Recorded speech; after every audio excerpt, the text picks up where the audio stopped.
This is an open letter to President Trump and Elon Musk. So the reason there is so much, there is the last few letters, many of which was directed at Elon, Mr. Musk, was because you have taken upon yourself to be in a position of responsibility.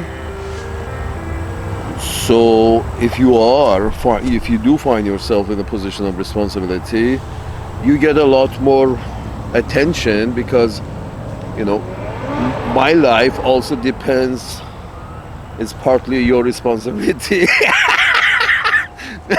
My existence, when the higher you go up the food chain, whatever decisions you make, the higher you are, your decisions will affect more number of people. So somebody who's at the peak of the people who find themselves at the apex, for lack of a better word, of the pyramid, this pyramid scheme you're running called capitalism. Salute.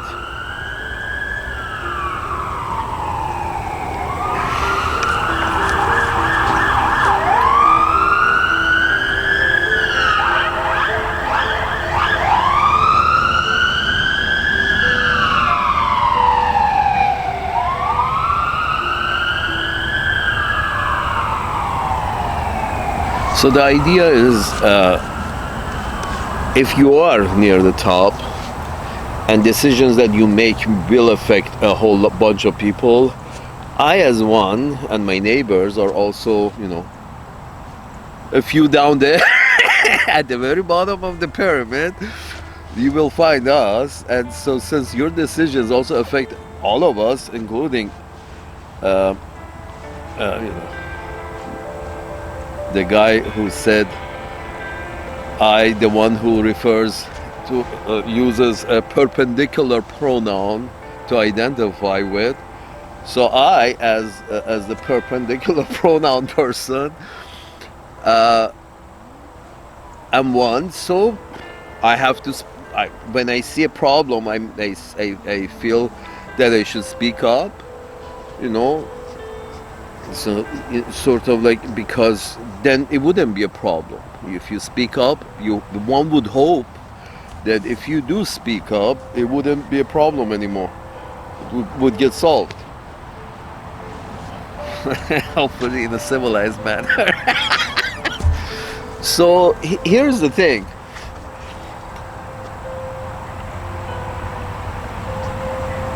We have been around this circle before.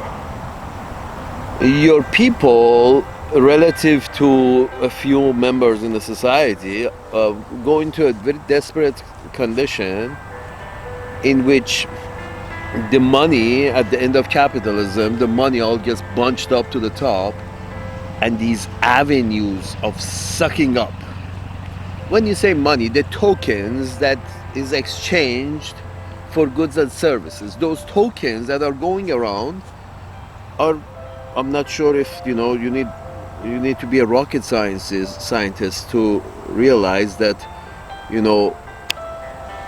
the money used to stay within neighborhoods, but now it goes straight, is sucked up to a guy sitting in like Jeff Bezos, goes to his bank account because he has put a central vacuum system. you can describe it as such, that when you have such a concentrated form of distribution of goods and services, that everything becomes a chabul, everything becomes a very steep pyramid. There is a boss, and then there is 50,000 robots working for the boss. Whether these robots are hardware or software robots, doesn't matter. There is, if there's a boss, there is 50,000 robots working for this boss. Okay, that means, but it used to be 50,000 families owning 50,000 businesses, grocery stores, for example, or this store or that store or a craft store, or somebody who was building something with a lower quality and more expensive but locally and distributing locally, so everybody was eating because the money was circulating within neighborhoods. But when you suck everything up straight to an island in Miami, there is no local business. So there is no money, doesn't go around in local businesses, because somebody sitting in a central location can provide the same goods and services at a much cheaper rate, i.e. Amazon and eBay and PBay and TBay. Everything have been, distributed within these few avenues that suck up all the, wealth creation, wealth exchange. There's no wealth creation. Wealth exchange. Money, forget about wealth. Exchange of currency that you receive and you spend. This currency used to go locally. Now it's going globally. Somehow somebody sitting in Oklahoma is getting rich from a Coca-Cola bottle being sold in Bangladesh. You see what I'm saying? Somebody at least 1 cent, maybe a thousandth of a cent, something from Bangladesh, wealth goes to Oklahoma because of Coca-Cola. And it's, set up. It's the mental game that Coca-Cola has played to associate itself with every culture that it goes, starts selling in. And somehow finds some way to, it's all mental state. This is, good product, good name, bad name. A lot of it is mental state. That's why, a good knockoff is for an alien, a good knockoff is just as good as because if has passed the bar, what do I care what name is said on it? A good generic is much better if it's of the same quality as a brand name. Everybody is good with good generic, but that's the thing, it's the name.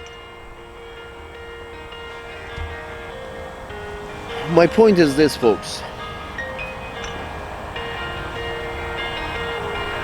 You have reached the point of capitalism. The reason we need to discuss this is that the sooner you realize this, is the sooner that you don't have to go through the labor pain. You can just do a C-section and this is the answer. This happened in the 1920s, 30s. This happened, they found stock market in a way to funnel up a lot of funny money. A lot of good money went to funnel up a lot of funny money to these industries to build supposed companies to make supposed a lot of money, which, everything was deflated. And my point is this, that this is, much of it is the result of a few owning a lot of wealth.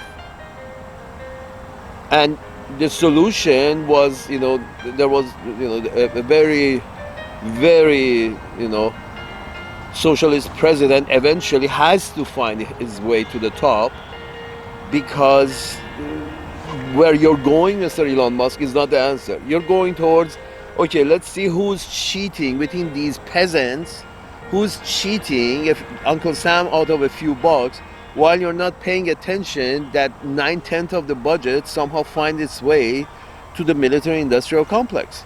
Or let's say, be generous, 7 out of every $10 is somehow related to the military-industrial complex.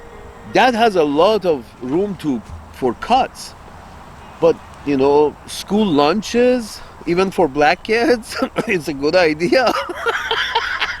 if free school lunches nationwide, even for black kids, it's a good idea. I mean, if you bring proper nutrition on time to the kid, then you will have a more adjusted grown-up later on, who hadn't suffered from malnutrition when he was 5 or 10 or 15.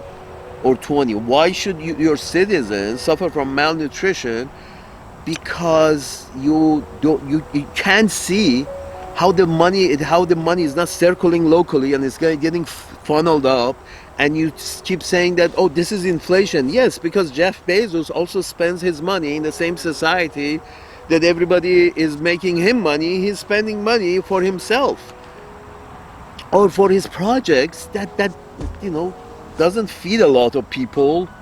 How many people does a Jeff Bezos warehouse feed, labor wise? Then grocery stores used to employ and be part of the community in these small villages. Every small village has a Walmart, and every small village has post office and UPS, and Jeff Bezos has a store in every town. If there is a delivery service in the town, Jeff Bezos has a outlet, and it ends up usually being the biggest outlet because of law of large numbers. It's like you got so many, you can bring down your prices because your real warehouse is where the land is 1 cent an acre. You don't have to have a actual outlet in the middle of the city, and that's a lot of land.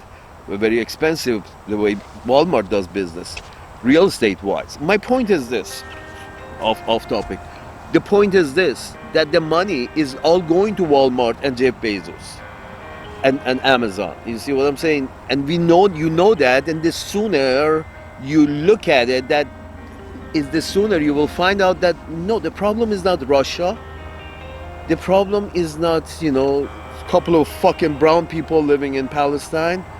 The problem is most of your money is going to the military industrial complex towards military projects. The problem is not in Ukraine. The problem is you got too much too much money going to the military. When you have a lot of, when you're well armed, everybody becomes a problem. You see what I'm saying? Anybody walking around with a 6-shooter is just looking to see if anybody is a problem. Are you a problem? You see my 6-shooter? Are you a problem? Are you a problem? Are you a problem?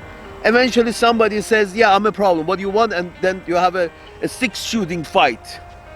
Or in your case, nuclear war. So that's the problem. When you're well armed, you feel invincible. That's the whole George W. Bush, that on the 15th day we took over the whole fucking thing. Well, we had to kill some. You can't have an omelet without breaking a few eggs, I believe some of the senators have used. Who says it's your omelet? You're breaking their eggs to make an omelet for yourself. Who says you have the right to that omelet?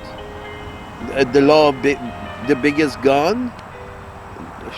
This is when Miss Jennifer Burns said it's the frontier-based economy, an economy based on frontier activity and frontier lines you create.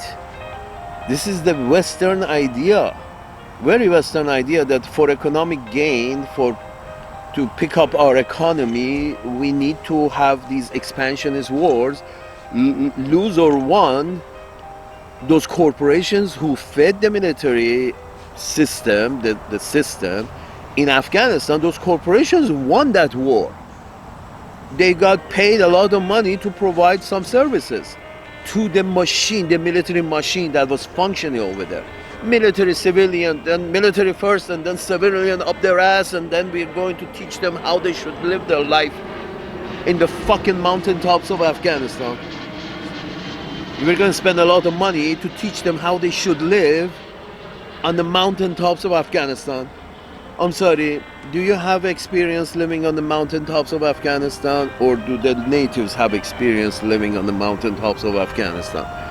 if we agree that the local have more experience living in actual mountaintops of Afghanistan, there is an open valley down there. If they want, they go to the open valley and they live the way the people in the open valley live.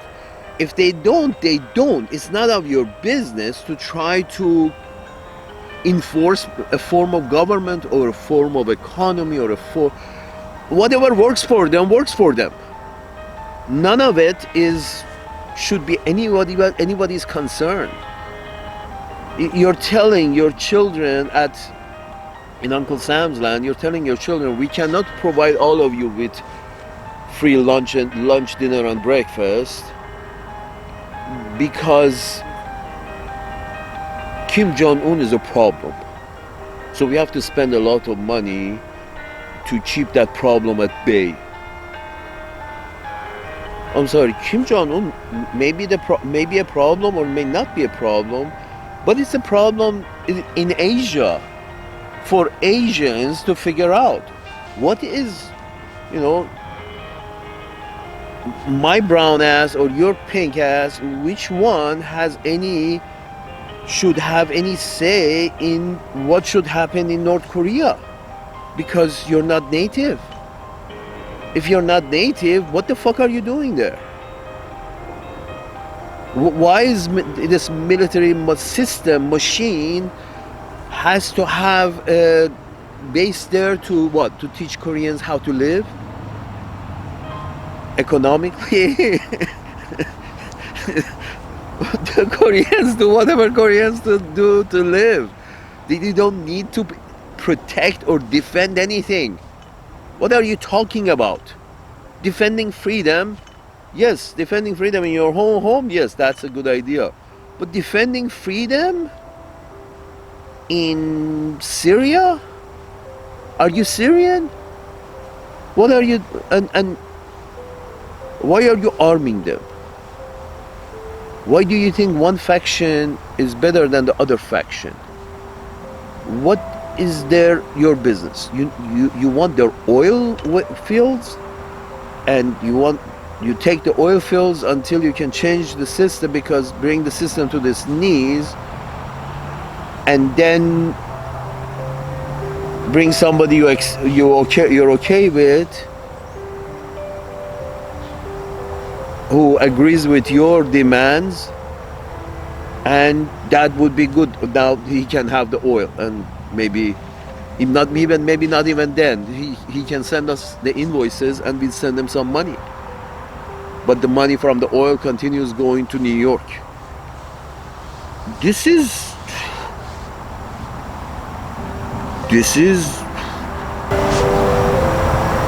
insanity. This is insanity. The idea that you tell your poor people that the money that is going to a few people sitting at the top with in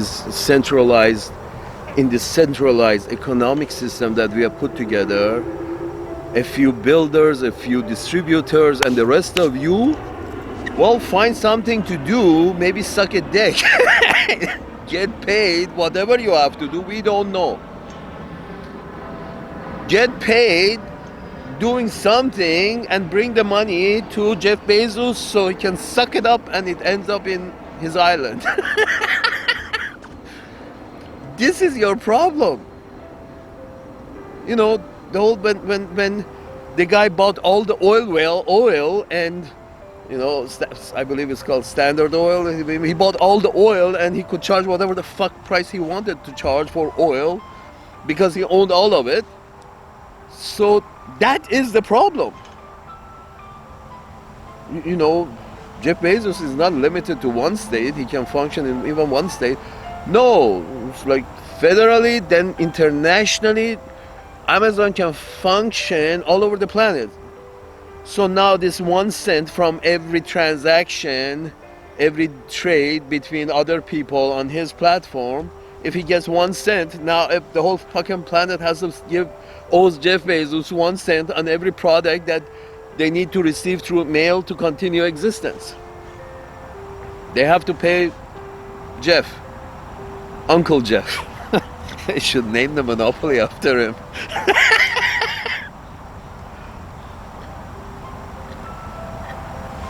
Salute to Jeff. Here is Mr. Bezos. So here's the thing. You cheap your system, the Democrats too. Your system, your politicians are representatives of the very wealthy, i.e., as you know. So now these politicians are friends of the wealthy, the straight wealthy or the gay wealthy. That's the only apparently the difference between the Republican Party and the Democratic Party is. It's like the Republican parties are, these are representing the straight 1%, and the Democratic Party represents the gay half of the 1%. So, or the transsexual half of the 1%, but they're still representing the 1%. So the idea is that, and the 1% don't want to admit that, yeah, it seems we are getting all the wealth, we are getting, our finger in all the pies that are sold online, 80%, 90% of the pies that are sold online. But even if you break it down, it's like, make it like, there are 5 big distributors and there is not Amazon, there is only 5 of them. Still, all the money is being distributed amongst 5 of them, amongst 10 of them.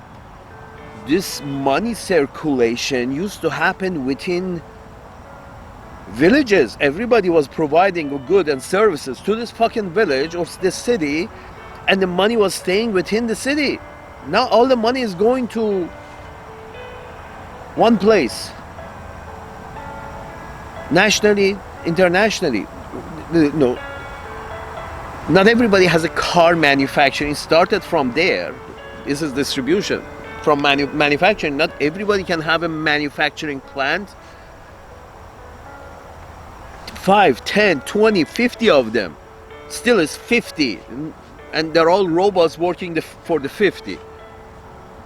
Your people are not involved in the making or processing or distribution. Very few of them are still involved in distribution until this, drone delivery takes off. Then people are not involved in the distribution either. Manufacturing automated, processing automated, distribution automated. All the money ends up in very few manufacturers which can do volume. Goes to very few manufacturers and a few distributors. And Mr. Elon Musk is the manufacturing side of the 1%, and Mr. Bezos is the delivery side of the 1%. He manufactures and he delivers. What the fuck is left for the people living in these small towns and villages? How they're supposed to make money if they can't manufacture efficiently enough for the system to accept, or they can't. Manufacturing is all about volume and labor cost, and if the labor cost locally is very expensive, so one person finds a way to have somewhere else people who are willing to work for cheaper produce over there and bring it over here. You see,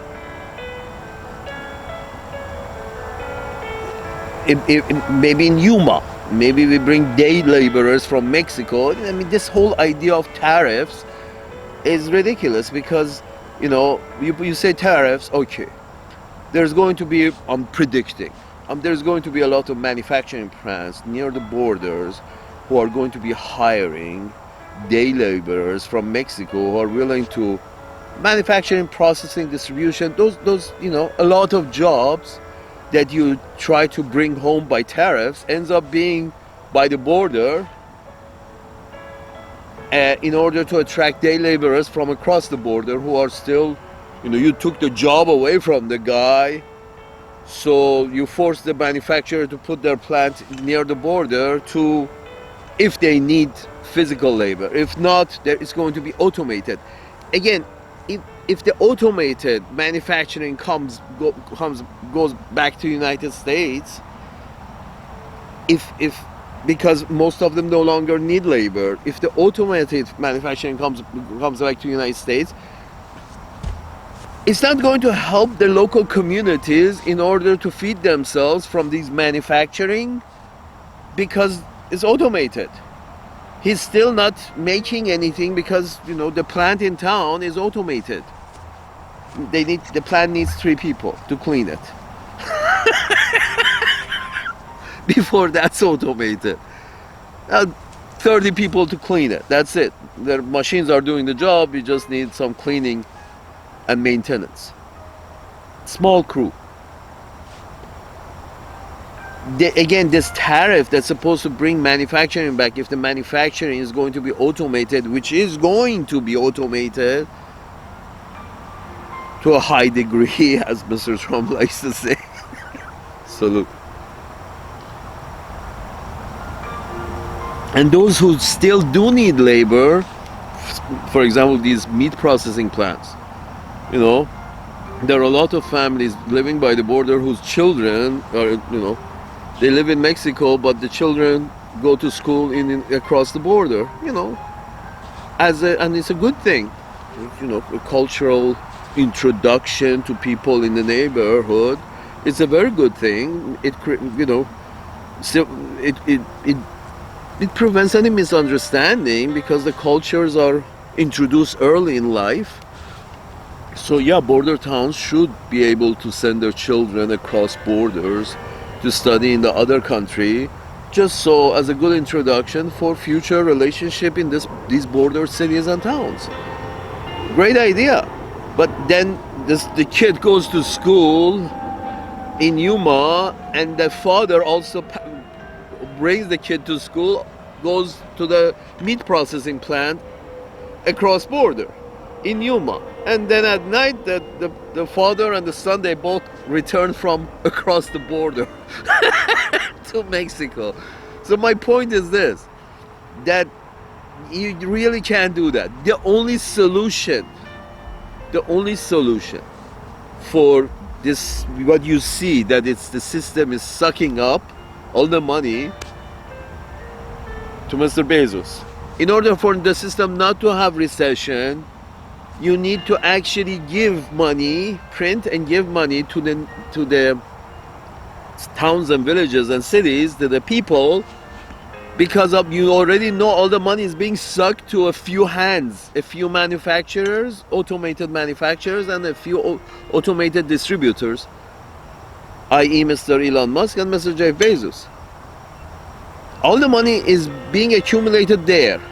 A few manufacturers and a few distributors. Handful, because the system doesn't need more.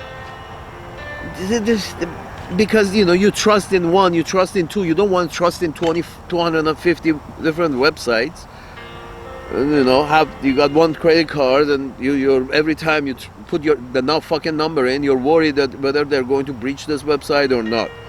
So therefore, you know, every time you're worried. So you trust 1, 2, 3 websites, and that's it. If they have the product you want, good. If they don't, maybe you wait a little. You don't become, you know, member of 250 fucking websites and not knowing where your credit card number is going. My point is this, that it has become a pyramid. Whether you like it or not, whether you plan for it or not, there is no solution for it. And the breakup, it just doesn't work. Like the Standard Oil saying, okay, now you have to break up, so there's some fucking competition between you, so you don't charge people blood money for your oil. That cannot work, because that goes against, you know, efficiency. You know, Mr. Bezos has got a very efficient system going on, and it works well. So why fuck with it when it works so well?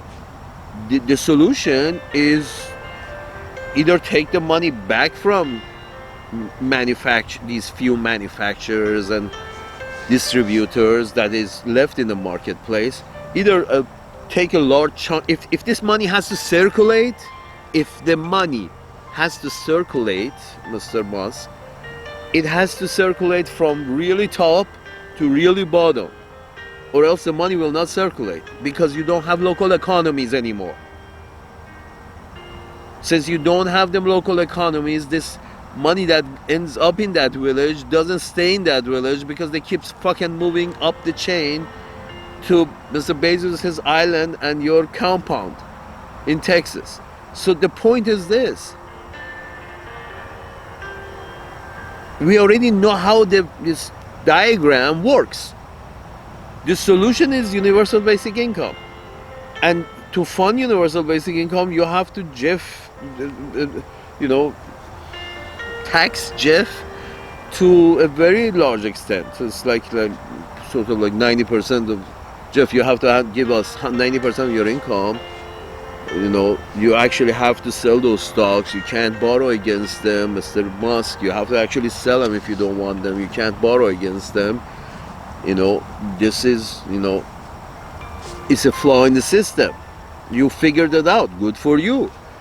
But the point is this. The money is being funneled up to the very top, because there are no longer local economies. So the money has to come in to the bottom. Solution to that is universal basic income.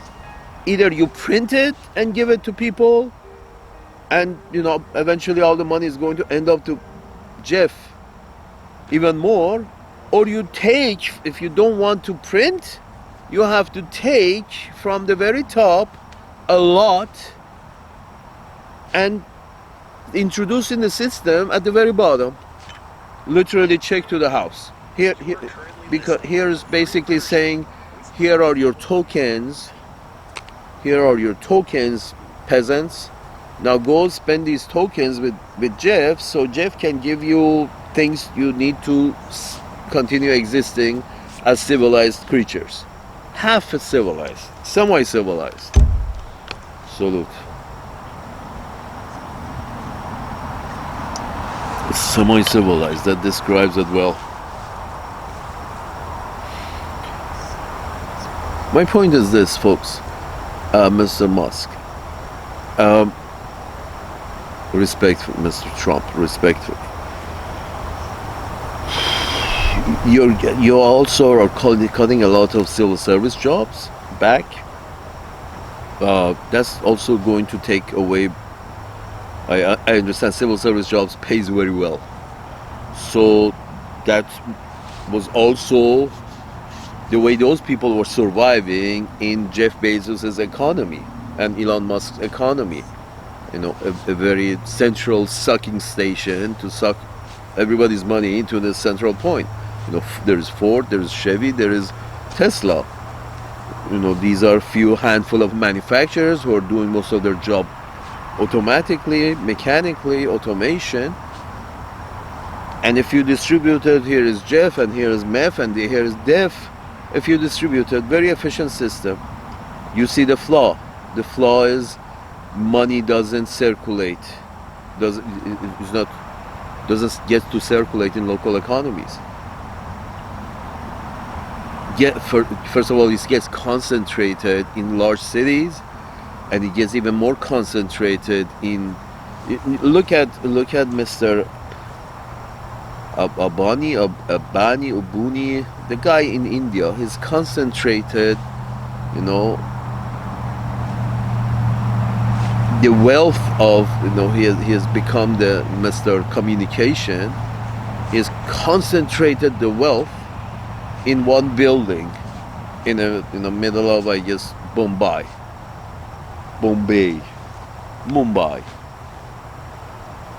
My point is this, that this suctioning of the wealth to one central point is not the first time that is happening in your planet, in your system, in your own society. This happens over and over and over again. The solution, yes, those who have, had very active minds and created a very, good things, planned and executed a very good and efficient plan, for production and distribution. Good for them. But the result of their work is that money is not being circulated locally. Money is not being introduced locally. I mean, even when these manufacturers nowadays, they introduce a local plant. Okay, we are going to, build such and such. Recently, Mr. Trump said Apple has decided to invest such and such $1 billion. Okay, fine. How many people is going to employ? Oh, about 600 people.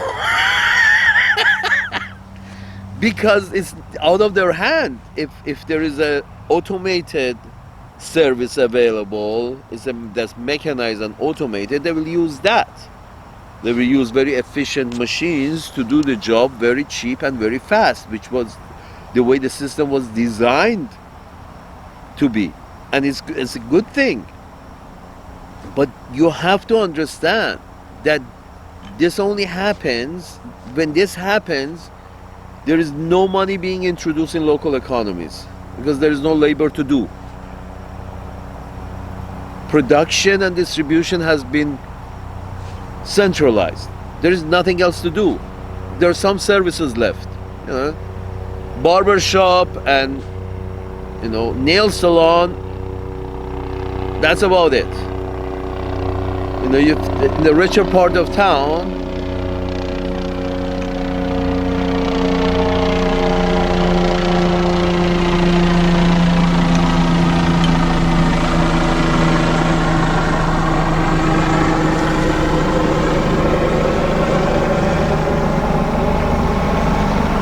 my friends,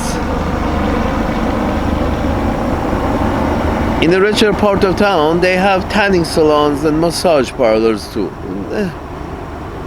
Nobody's producing in villages because it's no longer efficient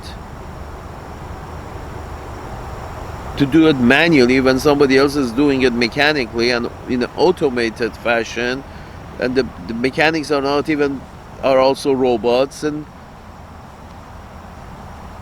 why bother? Because that's the end of it.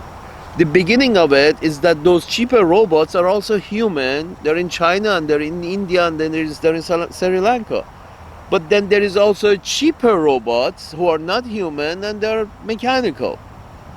What are you going to do with that? Again, people are not doing much, are not going to be doing much. And that's it in terms of work, in order to earn those tokens, in order to spend it on Mr. Jeff Bezos's outlet. Those tokens are not coming by are not circulating, are not entering or circulating within the village. As soon as it comes, it leaves. It comes, it leaves. So, solution, you have to literally write checks and give these people in villages and small towns and everybody and cities, give them. But in order to prevent inflation, you have to charge the 1% something like 90% tax. Charge. The problem is not Iraq. This is the thing with the politicians, that the rich people tell them to tell people that the problem is not the rich guy, the problem is not, these few producers and distributors. That's not the problem. The problem is Saddam Hussein. The problem is Iraq, the problem is Afghanistan, the problem is Korea, the problem is Venezuela, the problem is everybody except Jeff. Jeff has no problem. Cannot have a problem. Jeff is providing such great service, and I agree. Mr. Bezos is providing such great service, and his people and his stockholders and the machinery that Mr. Bezos has put together is perfect. It's an example of efficiency. But distribution of wealth, that the system that you're going, is not an example of efficiency. You see what I'm saying? Efficiency in your distribution of wealth is to take 90% of Mr. Bezos' income You force him to sell his stock and show income. No borrowing. If he wants to live, he has to sell shit, not borrow against it. Because that works against the little guy. Because he only gets to introduce new money in the system. Here is what borrowing, being able to borrow against your investment, here is what it means. It leads to uneven distribution of income, uneven introduction of currency, uneven introduction of currency. So those who have more can introduce more new currency into the system by borrowing against their assets. They get a bigger chance, the bigger chunk of pie, because the system needs to introduce more liquidity into the system. That's what it has to do, because your system is basically, nobody prints the interest. You know, the money is produced by the bank, but then nobody is producing the interest for this money. Next year the bank wants an interest on that, but nobody but Uncle Sam has the right to print money. So nobody actually can produce money, produce the interest. Everybody is always going to be in shortage. How much shortage? How much the interest rate is. The system is always, the interest rate means how much the money is short.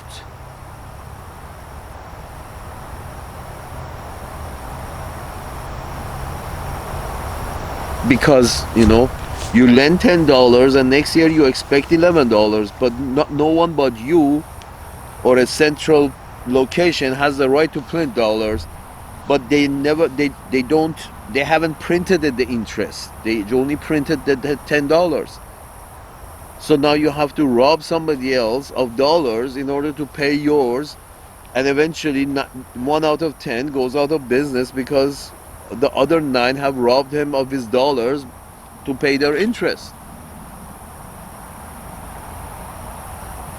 My point is this: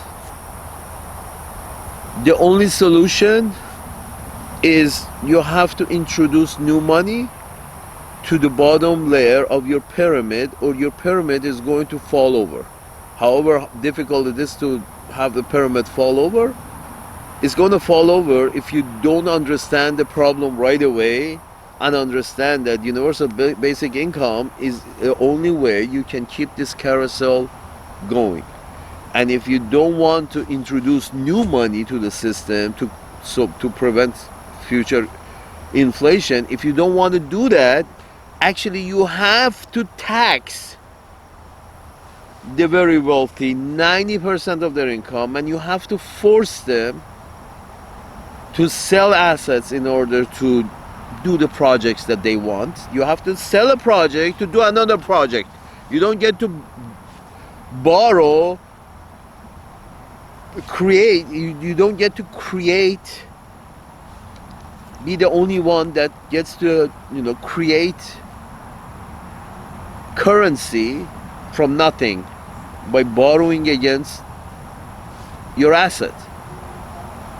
And, you know, do a great project. You know, you borrow against your asset and you're planning on doing great things with what you borrow. But the problem is you're not taxed, and you're also given the advantage of being the only one who can, one of the few who can bring more, who can create, one of the few who can create more, bring new currency into the system. Every time you borrow, you bring new currency into the system. And if you continuously borrow against your considerable assets, you become the only one of the few who gets the right to bring new currency into the system. And that's a great privilege. But again, the local economies are not making anything because they can't manufacture and they're not involved in the distribution either. They can't manufacture because their manufacturing is not going to be efficient, competitive, unless you bring up Mexico's standard of living. Here's how you can, the other side of trade war. The other side of the trade war is you bring up the standard of living of Mexico so much that the Mexicans no longer want to leave Mexico and do shitty job in the United States. I mean, bring this. Why do you go to the way of no, no, no, no? The difference in our standard of living is the way to go. Is great. So we want to live in a much better than Mexico. So therefore, we're going to erect a wall and prevent those, zombies, zombie style. We're going to erect a wall to prevent the zombies from attacking our shiny city on the hill. Or not attacking, they're just coming here to shine your hill.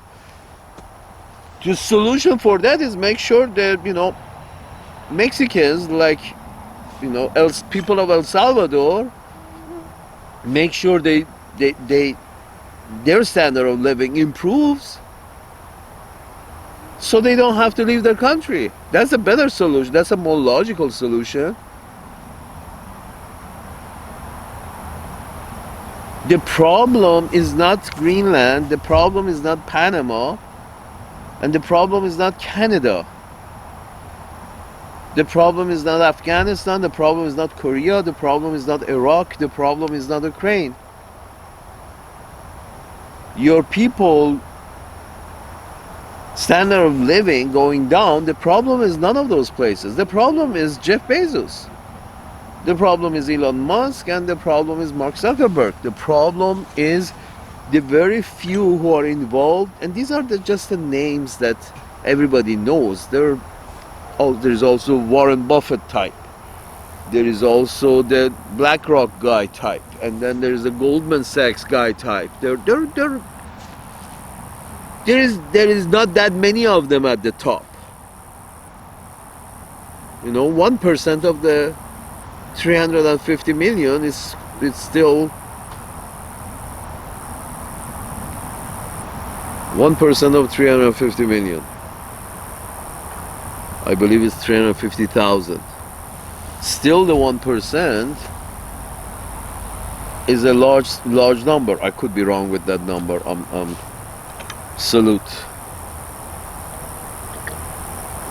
It's still a large number of people who are ultra wealthy, because they're at the center of this, federal and international economic system that you have created. Centralized manufacturing and centralized distribution and centralized government. Great. However, money needs to be introduced in those places that are not at the center of manufacturing or production. You have to give them money so they can spend so they live. Or else you're going to topple this pyramid, and I tell you how it's going to happen. If you don't understand what's going on, and you don't bring in universal basic income, and in order to prevent inflation, you start charging Jeff Bezos 99% of his income. If you don't do that, here is what will happen. The system will break itself in such a way to break the central manufacturing and central distribution model. It happens in a revolution, it happens in a revolt, it happens in civil war. The point is they want to stop this centralized, because they need to eat, and they get poorer and poorer and poorer. You lack the token that you can buy shit in order to sustain your life, that you can pay rent in order to sustain your life under proper shelter. They don't receive that local currency because the system keeps sucking the local currency to a central location.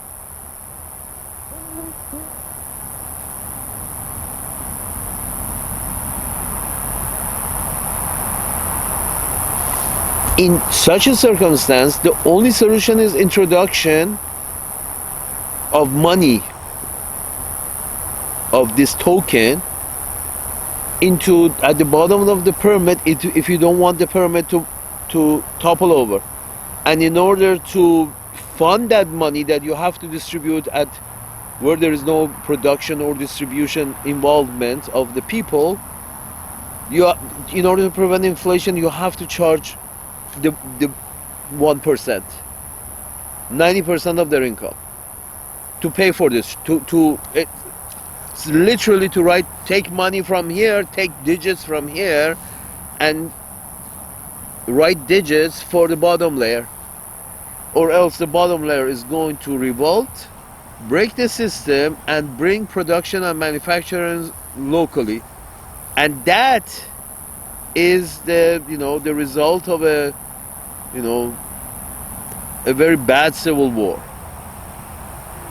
That's the only way to break this centralized production and distribution system. And that's a disaster. To prevent that, you need to start universal basic income.